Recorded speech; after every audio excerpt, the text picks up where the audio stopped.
1. Welcome to Made for More Living. One small step for man. With Johnny Jennings. Kick the tires and light the fires, Big Daddy. The fastest and most exciting hour of news, events, and real estate in Northern California. And this is a fact that was proved. Powered by EXP Realty. Online at madeformoreliving.com. Does everybody know what time it is? Get ready. Here we go. Matt, I absolutely love coffee. There's probably fewer things that I drink more or crave more than a warm cup of coffee. I'll drink it on a hot day. I'll drink it on a cold day. Coffee black. Now, here's my question. How late will you drink coffee? What's your There's no cutoff. point? There's no cutoff. So you'll have coffee at like 9 o'clock at night before bed? Yeah, if I wanted coffee, yeah. And it's always caffeinated, never decaf? I don't mind. I honestly can't tell a difference. Really? Yeah. I don't know. And I can sleep. I sleep like a baby. But I absolutely love coffee. And kind of funny, though, that you don't like coffee. No, I've tried it. I just don't like the taste. I hear that it's good for you. I've heard both sides, though. I've heard that it's good for you, but I also heard that it's bad for your bones. Well, so, I don't know about that. But and I just don't like it. I just don't like the flavor. It's so nasty tasting to me. But I'm the same way with alcohol. I don't drink alcohol because I just don't like the taste. And my wife, she loves some good wine, and I've tried some different tastings, and I just can't get into it. Well, on the show today, God has kept me pure. God has kept you pure. Oh my gosh, that's all it is. No drinking, no vices, no coffee. That's the gateway to heaven. I was supposed to be a priest, but I decided to get into radio and have 3 kids. Yep. All right, and so on the show today we have Luke Noland with Fourscore Coffee, Bloom Coffee, and The House Divided. So, Luke, well, thank you for being on the show. Yeah, thanks for having me. Glad to be here. So you and I, you were actually one of the first business owners I met when I moved to Roseville. Really? Absolutely. Okay. Yeah, so Valerie and I, we traveled all 50 states trying to figure out where we wanted to live. I love that story, by the way. Thank you. And so we ended up in Roseville. And we moved here. We didn't know anybody. We didn't know how to get to the grocery store, the gas station, and we're selling real estate. And it was suggested to me to start a vlog, start videoing and interviewing local businesses. And Valerie and I, you were right down the street from where we lived, and we loved Fourscore. We'd go there on dates. We'd go there to work. And I was like, well, why don't we try Fourscore? And I felt like I was talking to a celebrity when you said yes and when we interviewed you. And then we've just kind of stayed in touch throughout the years. Absolutely love who you are as a human being and the coffee shop. But the show isn't necessarily about what I think. It's more about what you've brought to the table and what you've brought to the community over the years. So would you mind just sharing briefly like your background in coffee and kind of how Fourscore was born? Well, I think first I just want to hit off one thing you said, which is I think what made me love coffee shops and why I stayed working in coffee shops is meeting people like you guys, because you become like the gas station clerk where back in the day, we all had to go in and pay cash, and you get to see everybody and you get to see a different side of everybody, because like I'm sitting here on this podcast and I'm in podcast mode and I have my button-up shirt on. Yep. But when I'm going to the gas station, I'm just making my way through my day, and I'm just trying to get to the podcast. I'm trying to get to work. I'm trying to get to school. Mm-hmm. And that's where I put on kind of the facade of who I want to be to the people that I work with every day or interact with every day.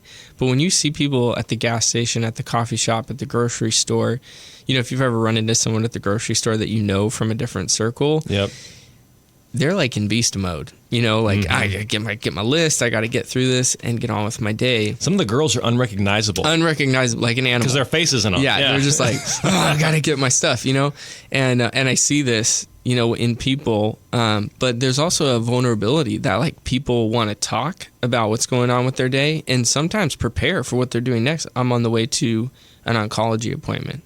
Oh, wow. I'm on the way to see my dad for the first time. I mean, these are real conversations I've had with people, And so I think that's why when I got a job at Starbucks in 2007 as a 20-year-old who just needed a job, it was just to pay the bills. Yeah. My parents had moved to Texas. I was running out of money.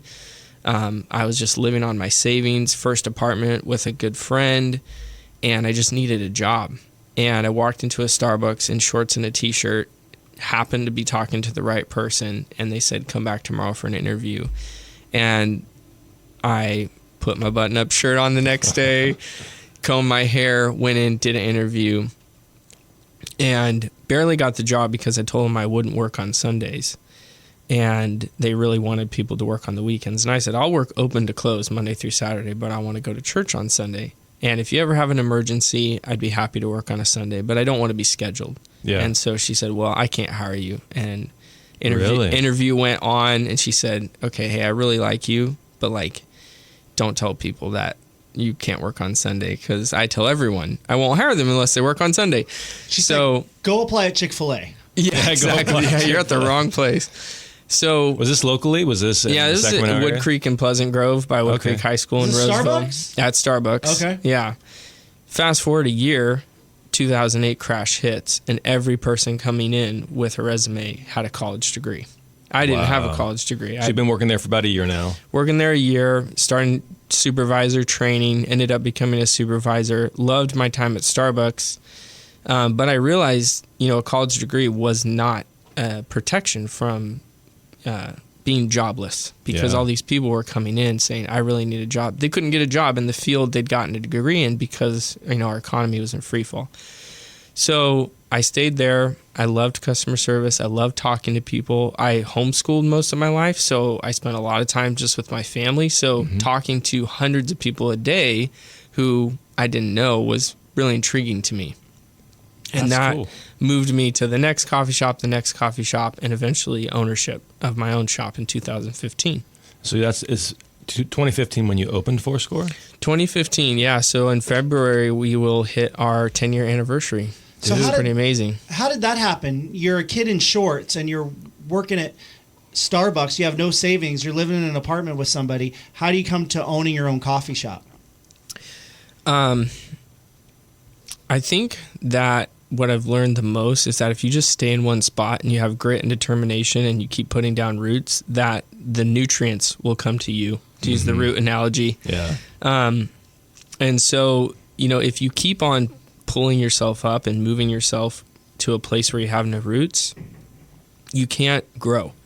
And so what kept happening to me is I was faithful at Starbucks. I was there for 3 years. I didn't want to leave Starbucks. I asked to be transferred closer to my new home because I was driving past 7 stores on the way to my store.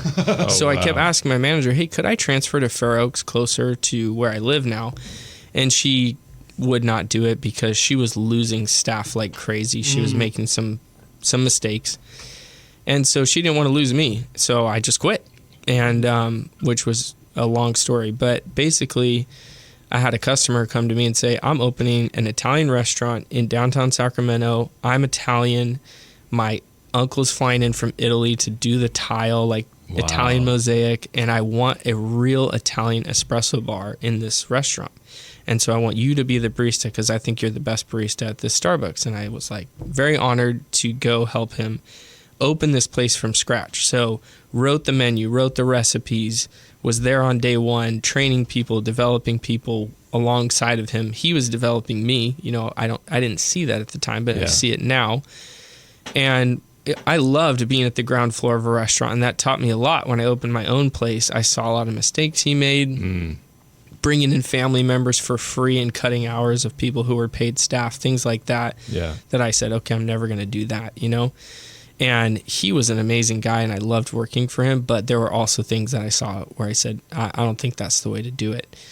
And so I only worked there for 6 months, and the guy who was our coffee vendor stole me from there to go open another coffee shop in Loomis. So he was coming in, training us. He was our vendor. He was a provider of services to us. He saw something in me, and he said, you're underappreciated here. And he pulled me aside and told me that. And so I was very faithful to stay and to work there, but my hours were getting cut immediately. I had left a very stable job at Starbucks to come to this place. Yeah. And my hours were getting cut and given to a 15-year-old family member who wasn't getting paid and was complaining to me every day that she wasn't getting paid. Oh, man. So left that place, went to Loomis, opened a store there, helped that get off the ground. And at that time I heard about Bloom. And Bloom was like the first specialty coffee shop outside of Sacramento that people were talking about, and Bloom offered me the manager position, the head GM management position. So I established that coffee shop in Loomis, 8 months there, and then left to go to Bloom, where I was for 3 years before opening my own store. And once again, putting down the roots, 3 years at Bloom, developing friendship with a customer, and that customer was my friend Jesse Mariute, and he said, let's go start our own shop. And that's what we did. Story. You met Jesse at Bloom? Met him at Bloom. He did not drink coffee. His first shot of espresso he ever had was in our own shop when we opened it. Really? And he hated it. Oh, Which gosh. is awesome. That's great. His face, I'll never forget his face when he took that first sip. But he just came into Bloom and sat there and drank white goji blossom tea and did his work on his computer. And he had a shiny watch and a fast car. And I thought, man, this guy's really slick. He must know a lot about business.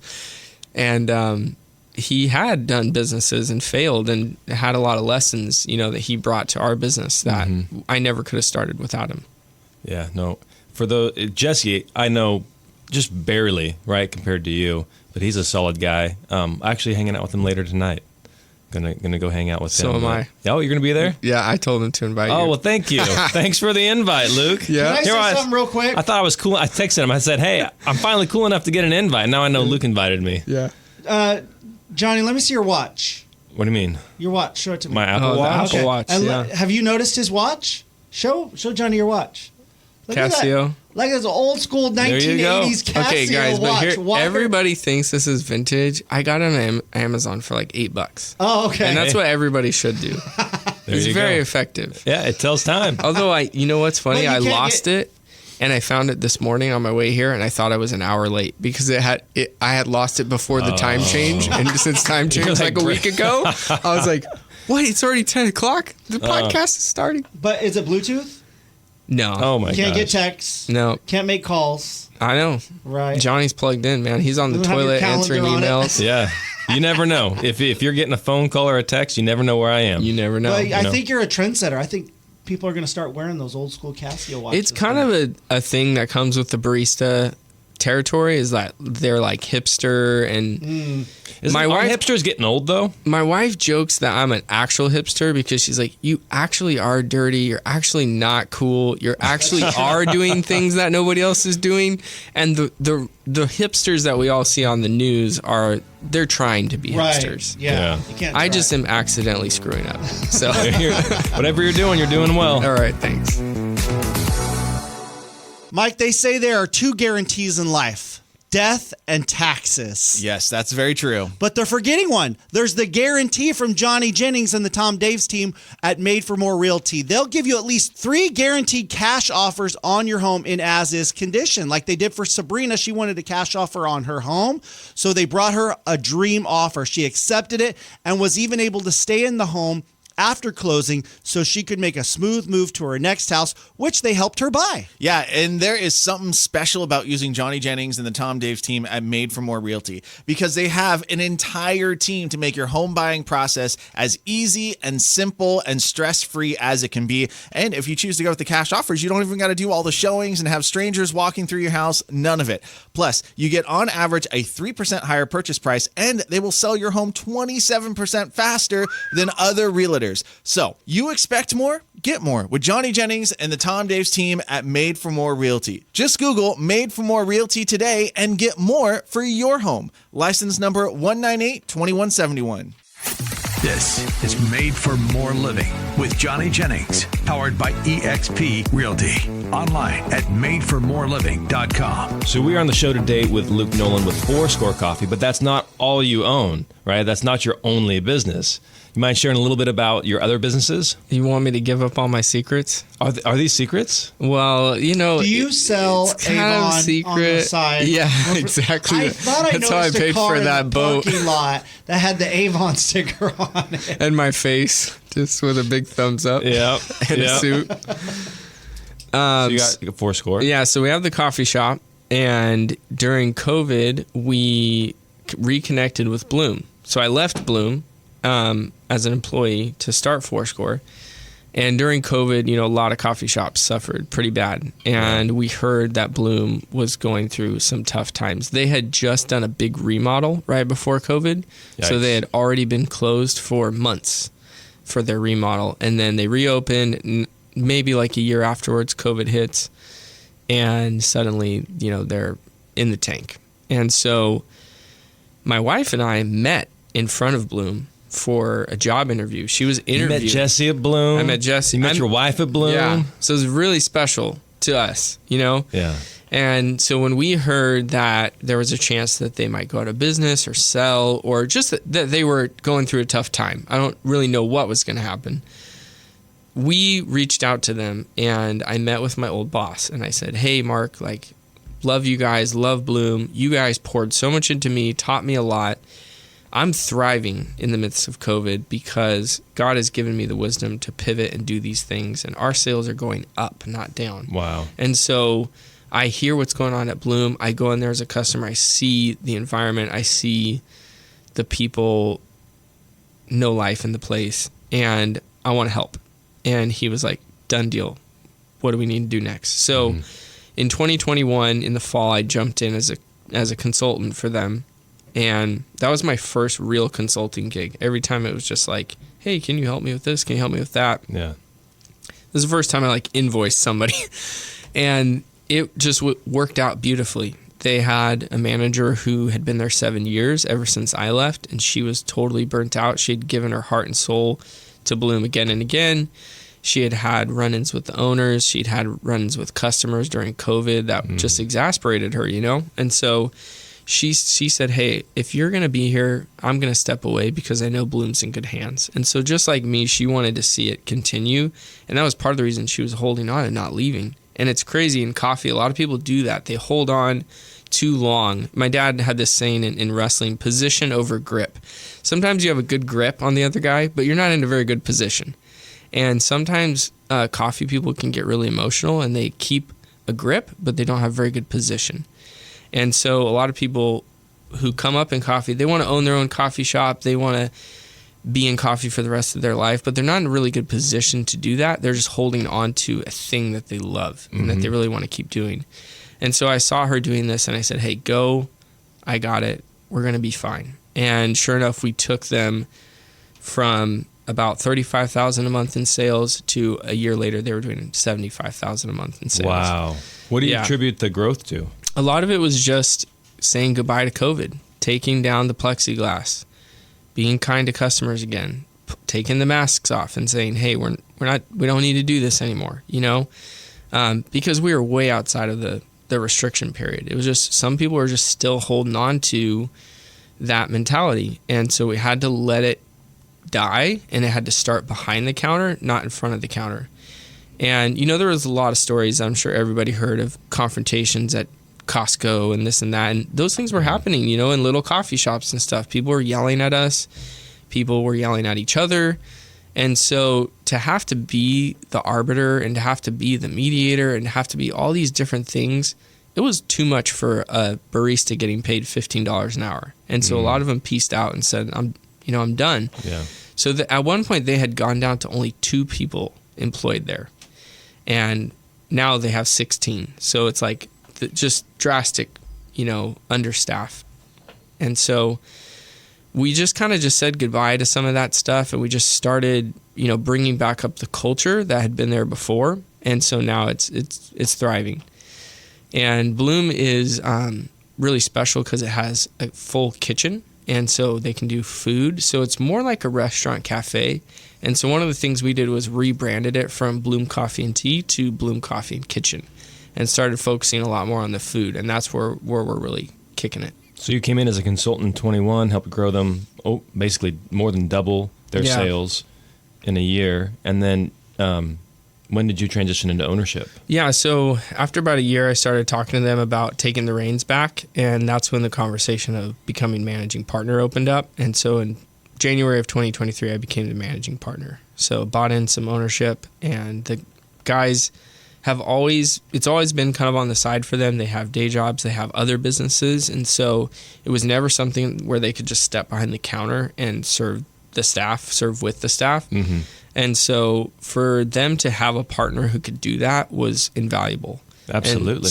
And for me, a huge blessing, because not only could I exercise the muscle and explore the idea of having multiple coffee shops without having to start one from scratch, I could go back to a place that I already knew I could make successful, because I'd done that as an employee and I'd done that as a consultant, and I knew there were still little dials we could turn, things we could tweak to make it even better.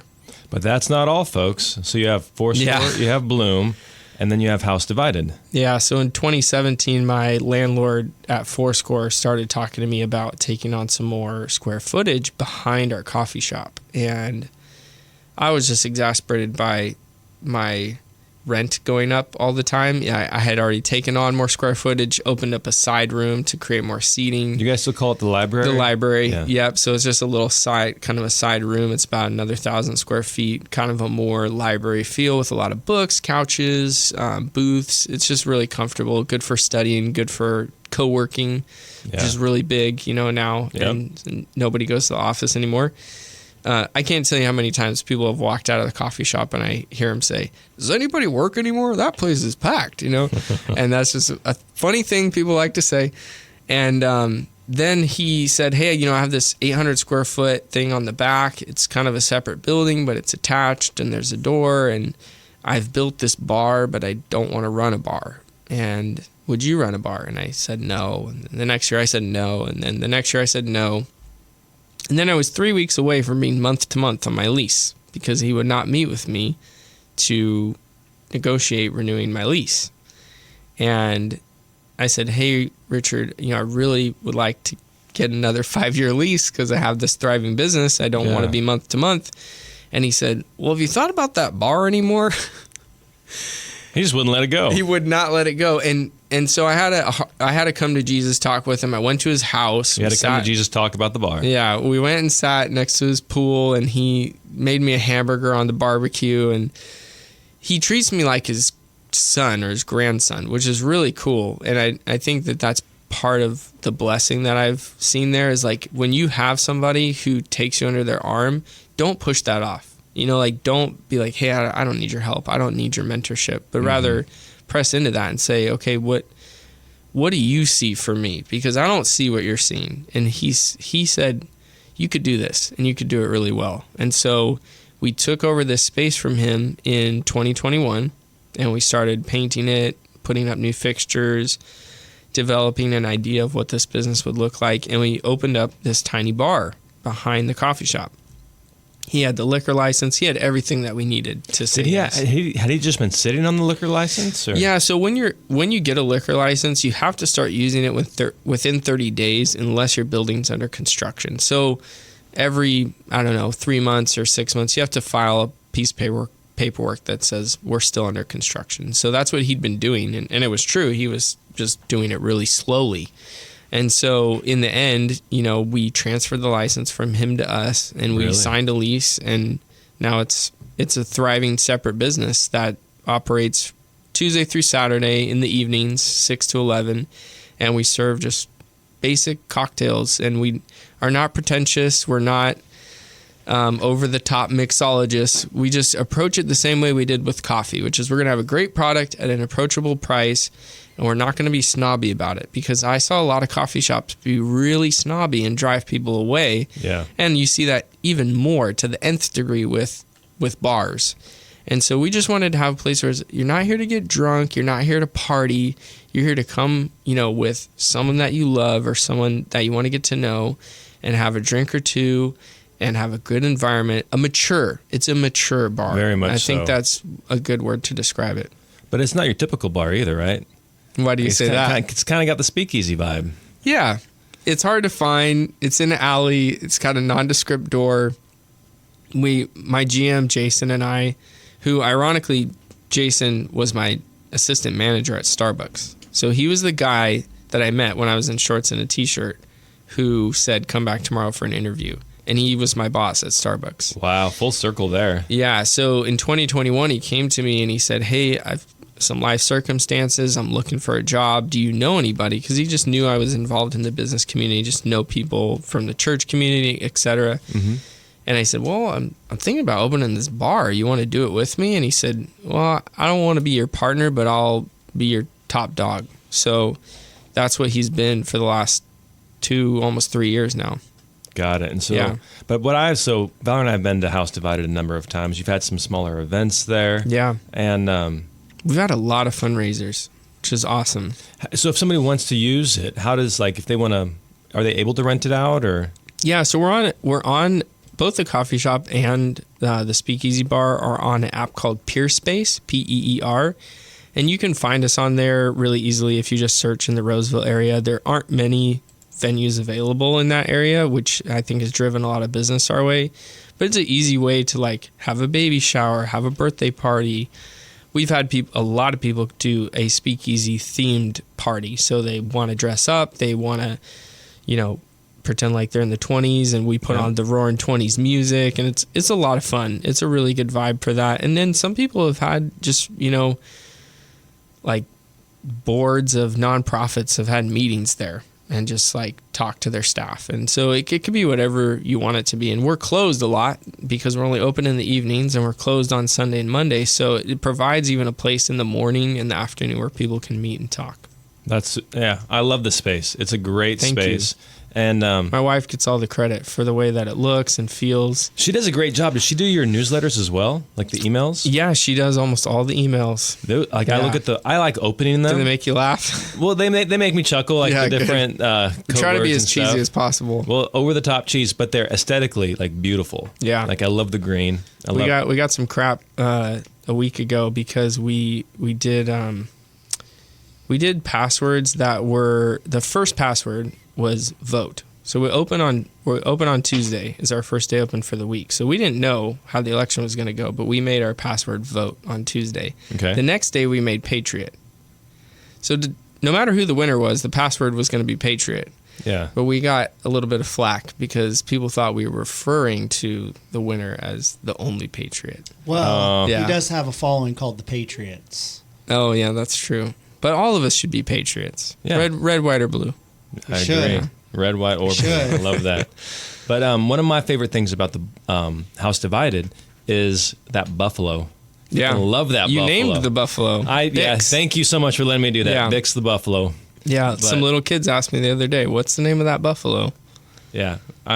So it's just really cool decor, really cool space. Thank you. And so to recap, you have Fourscore, you have Bloom, you have House Divided. Anything else on the horizon? You should get your real estate license. There you go. Yeah. I think we're going to become part owners of a restaurant that is struggling near us, that kind of similar to Bloom, similar story, similar trajectory. 16 years they've been open, and they just need somebody to come in who knows what to do. Wow. Okay. And I wondered if that doesn't happen, roasting coffee is probably in the near future as well. So that's so interesting to me because you and I had spoken about that in the past, and it sounded like you weren't interested in it at the time. Well, I used to be part owner of a roasting company, amazing roasting company called Valiant Coffee Roasters. They're in Auburn, California. They're right behind Taco Tree. If you're an Auburn person, you know where Taco Tree is. And they're right behind, next to the axe throwing place. They currently just have a wholesale operation there, but they're getting ready to open up their cafe at that space. Do they do the coffee for Fourscore? For Fourscore. Yeah, so if you've bought a bag of beans at Fourscore, it's Valiant Coffee. That's where I've seen it then. Yep. Okay. Yeah, so Eric and I started Valiant Coffee in 2014, and we did that together until 2021.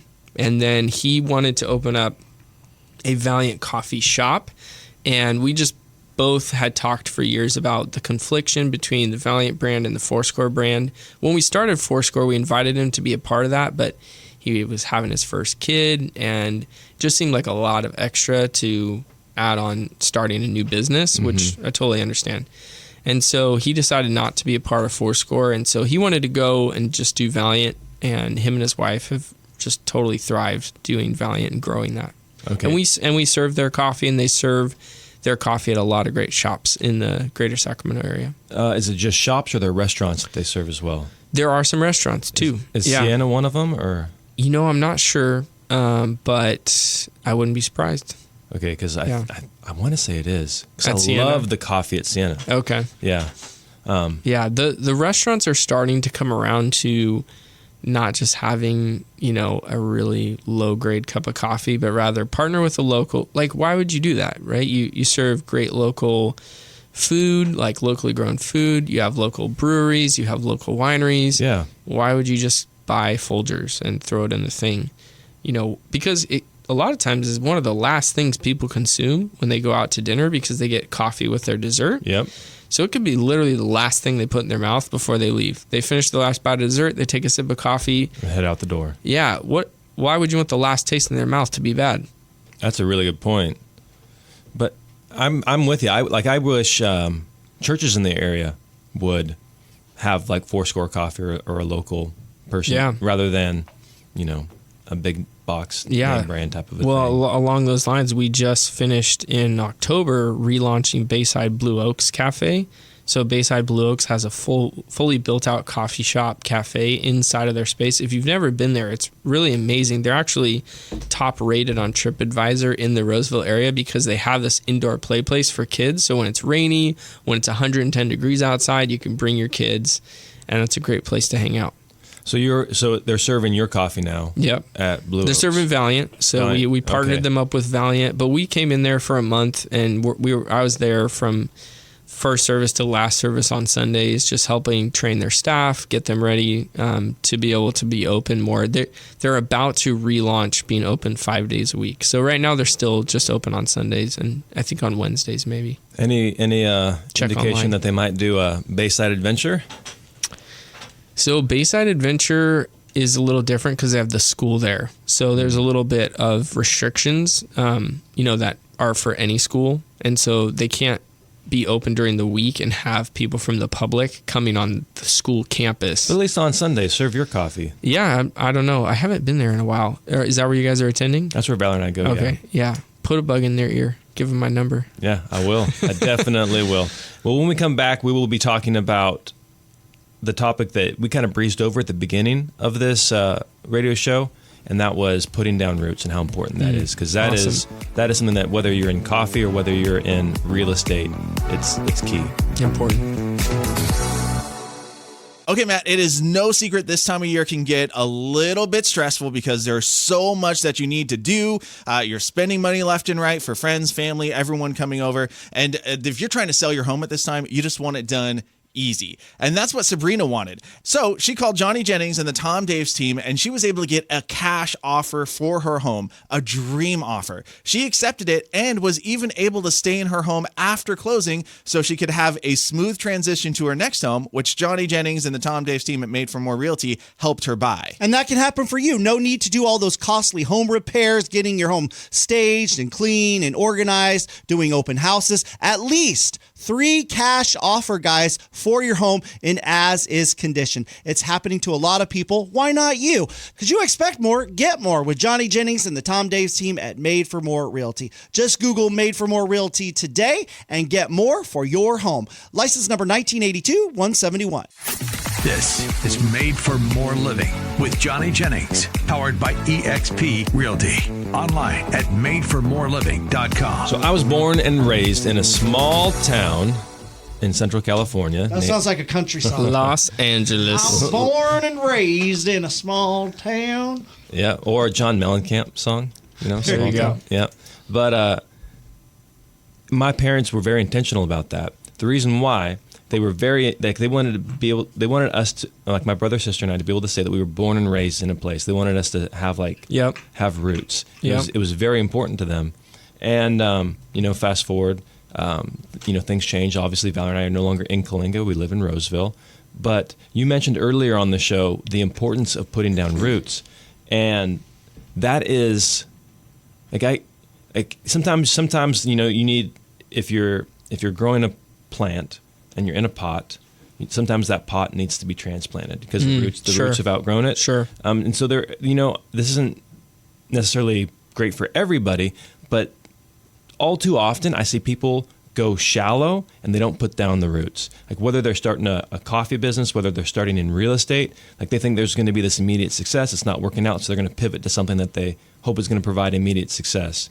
The analogy I like to use is a bridge. So a lot of people will build like let's say you want to become a real estate agent. You start building this bridge. Then all of a sudden, and you're doing it based on your lead generation tactic is open houses. And you're building this bridge, and then you know what? This isn't, maybe there's a better 2 location. months and it's not working. 2 months, it's not working. There's a better location for the bridge. So then you pivot to networking. 2 months in, this isn't working. Then you start building another bridge. If you would have just stuck with the one bridge and seen it through to completion, it would be done. You would have reached the finish line. Yeah. And that's something that you touched on earlier, that you went deep and you've been in the community. You're a part of the community. What's your perspective on all that? Well, 10 years owning a business went by like that. Working at Bloom for 3 years went by in a snap. Working at Starbucks went by in a snap. And what I see a lot of people, especially our age, the millennial generation, doing is they are not self-aware that they're making the same mistakes that they criticize other generations for. What do you mean specifically? Like, I can't believe my parents let me be a latchkey kid, and now I have all these hang-ups because of it. And yeah, they do. And yeah, there were things that happened to me that, I'll carry with me, and I think my parents made mistakes. But our generation isn't really doing a great job of saying, what mistakes am I making? They're pointing the finger. Yeah. And, I catch myself doing it all the time as well. And it is really, really easy to just keep pointing behind or in front and not being present. I think of when Yoda told Ben Kenobi's Force Ghost, hey, I don't want to train Luke Skywalker because he's always thinking about the future. He's never present. And when you are present, you're able to see the people around you with full value instead of as a commodity or an asset. And you're able to decide, how can I invest in myself and my own development and the people around me and their development and show them value right now? Yeah. Because you and I could leave here and get hit by a car, T-boned, and it's over. Yep. So did I do anything to provide value and show you that I love you today in this room, in this moment? And not a lot of people are thinking like that. And it is a constant battle. I'm not saying, I do it 24/7. I'm great. Yeah. But if you're aware that you're doing it or not doing it, you can change. And so I see a lot of people looking really quickly to greener grass, really quickly. And I've consulted a lot of businesses now, and I constantly am having to force people to not make changes for 3 months. If you change your hours, do not change them for 3 months, because they will say, well, we started opening an hour earlier and we're not getting any business. Well, guess what? Your customers don't know that you've done jack. Yeah, they don't know anything. That. Yeah. Oh, I've been doing open houses for 2 months and I'm not getting any sales. Well, guess what? You're not doing enough, and Correct. You haven't been doing it long enough. Yep. I've given out 1,000 business cards and no one's called me. Is your number right on the business card? Is it a soft touch business card, or is it just a flimsy garbage business card? Yep. Maybe you need to change something, And so there's one of the things we teach in coffee is the 5 M's. And if you're listening to this podcast and all we're waiting for is this guy going to tell me how to make better coffee? Here's your chance. Google the 5 M's of espresso, the letter M.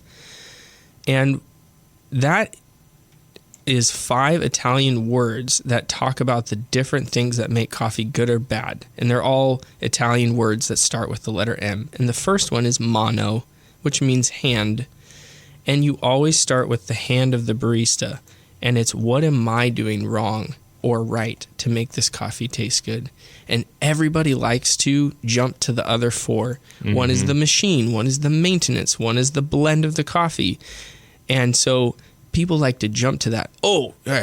Temple's coffee sucks, man. They don't know how to roast anymore. Oh, Verve's getting too big. They sold out. They all roast everything too dark. It's probably not Verve. It's probably not Temple. It's probably you. You probably don't know how to use your machine. You probably tamped incorrectly. You probably jammed your portafilter up against the counter and created channeling in your espresso. People don't want to look at themselves first, but I've seen that in coffee and I've seen that in life, that if we self-reflect first, we'll realize there's something we could do to make the grass greener where we are and do better with the roots where we are than going to a place where the grass is greener. I need a bigger espresso machine. I need a bigger house. I need to go where cost of living is lower. I'm sick of California. Guess what? It's not that much lower in Chattanooga, Tennessee. It's more about what we could do than what someone is doing to us from the outside. Agreed. And I like what you were mentioning earlier about being present in the moment, because oftentimes people are, myself included, so, this is the kettle calling the pot black, but it is more of a transaction and there's a bit of a distance. If it's a phone call, if it's a social media interaction, or if it's somebody that is a customer that isn't going to be a customer forever, you're just there for, whatever that product is that you're serving. It's very transactional. Whereas when it's deeper than that, you start thinking about, hey, like you came and you brought me a gift today, right? Like that was more intentional than just showing up. Yeah. It's like, how can you have that deeper relationship? And the best way to do it is to first identify, hey, how can I be doing better? Where can I improve on my client experience? Where can I improve personally? And if you focus on that, because what happens is, if it's a transactional experience and they'll never see you again, then there's little accountability there. But if it's like, hey, I'm going to see this person over and over and over and over, there's a built-in accountability there. Yeah.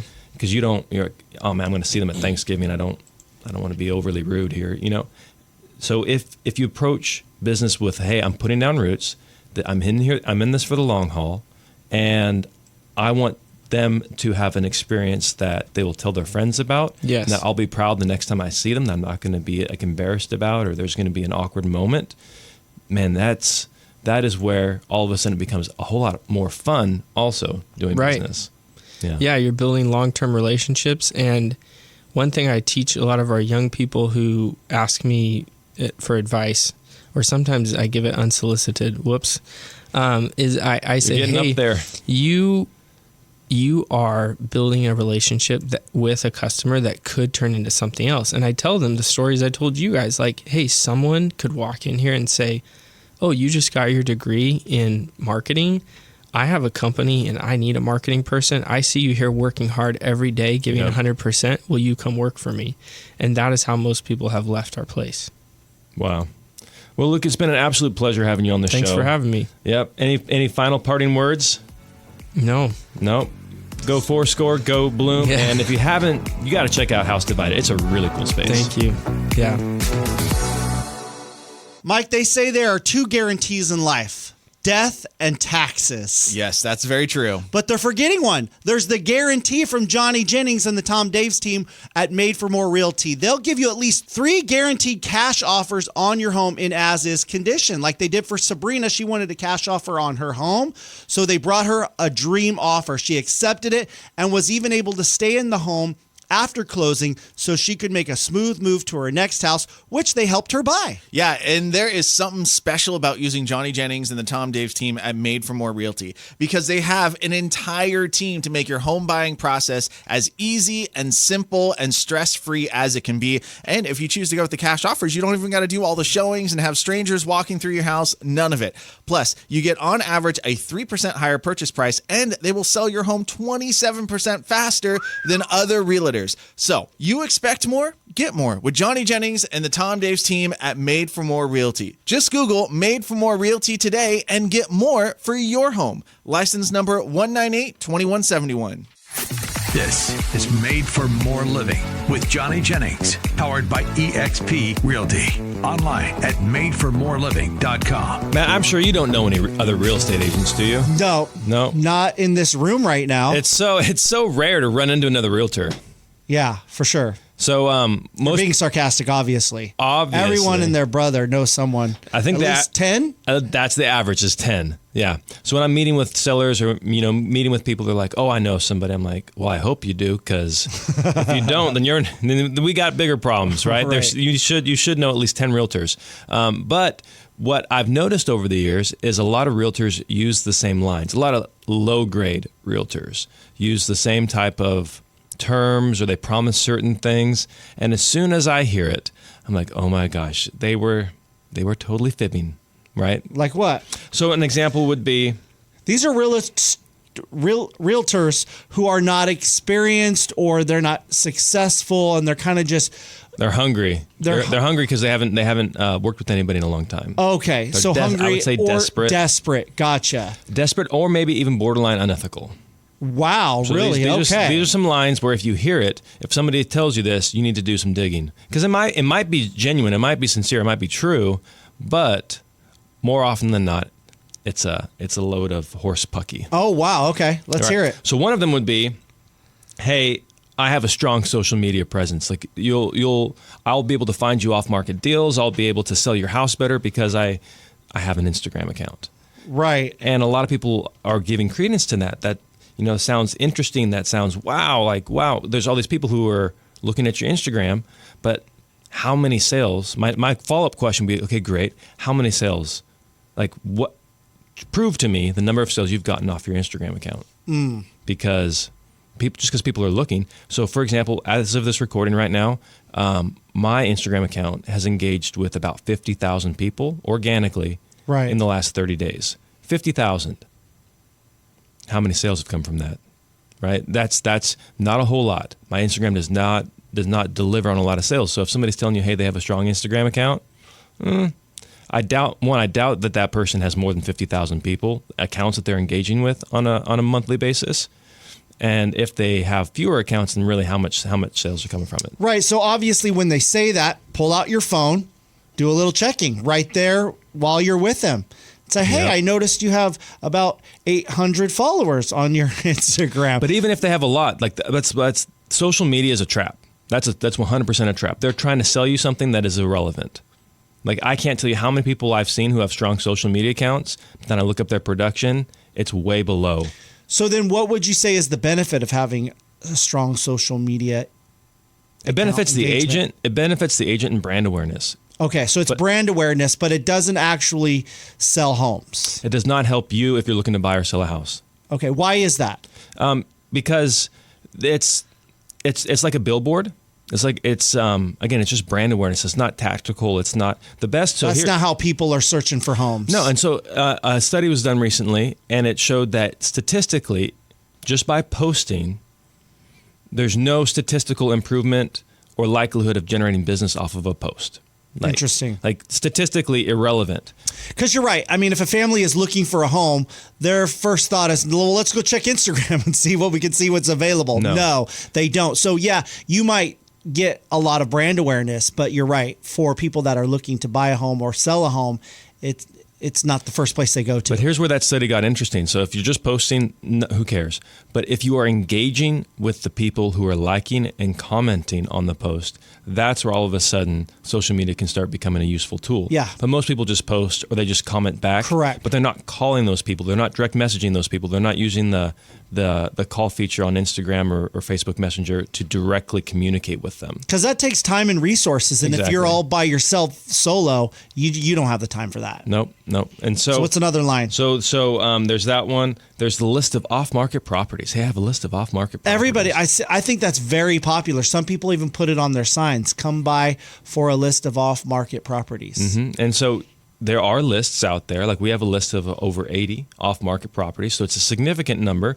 But these are properties that are not on the MLS. Correct? Yep. They will be coming on the MLS, or they may never hit the MLS depending on what the client wants. So we do have like over 80, which is a sizable list. Right. But if somebody's talking to you, I would ask, how many are on the list?